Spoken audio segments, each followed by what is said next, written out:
question is complex. It's hard. Do you want to know where I was born, or do you want to know where I live? Those are two separate questions. Where was I born? Estelle, right?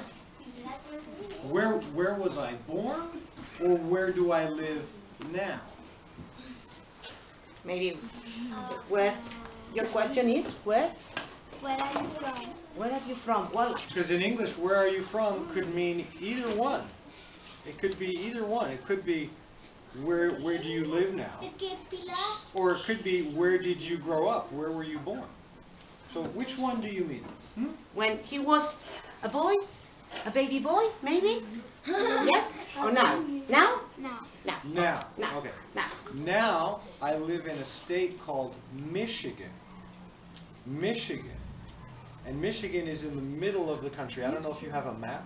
Yes. You have a map of the United States? Maybe you can. Maybe Yeah. you can. Yeah? Look for. Yes.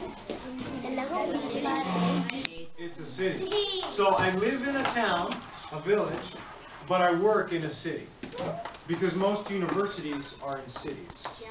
Like Lleida, right? Yes. Okay. Another question.